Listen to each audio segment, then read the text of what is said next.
اختي الحبيبه ما تطلعيش الفيديو، بغيت ربي يسهل عليك دنيا واخره، الله يعطيك اللي في بالك. كلكم لا الاخوان ولا الاخوات كليكيو على داك السهم، جروا حتى الاخر 3 نقيطات بزر كليكيو عليهم، الله يرحم لكم الوالدين.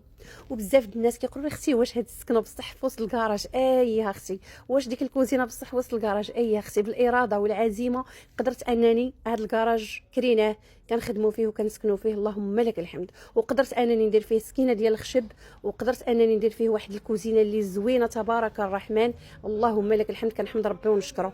وقالت لي هاد الاخت قلتي واحد الكلمه في واحد الفيديو خلاني نعيد النظر في افكاري، قلتي ممكن ندير داري وندير لاباس لكن نكون كبرت وممكن الصحه تكون مشات، قلتي خاصني نفرح باللي عندي دابا ونعيش ايامي الحاليه بسعاده وحب. هاد الجمله فيها عبره كبيره، الله يسهل عليك. اكيد اختي، حيت تقدر تمشي لنا الصحه ونديروا الدار نديروا الفلوس نديروا بزاف د الحوايج، ولكن ما غاديش نستمتعوا اختي بديك الدار وبديك الكوزينه ونوضوا نشقاو ونحكوا ونسيقوا ونشموا اختي ريحه الجافير وسامي كروه، غتكون الصحه ديالنا عيات.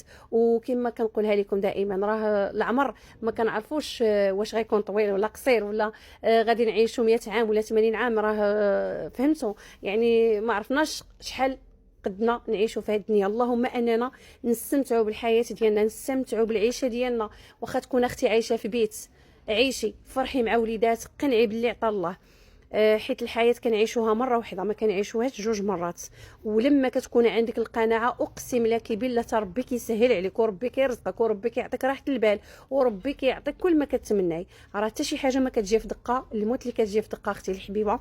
الصبر ثم الصبر ثم الصبر ثم الصبر. شوفوا ما شاء الله تبارك الرحمن هذا الخير، ومرحبا بكم في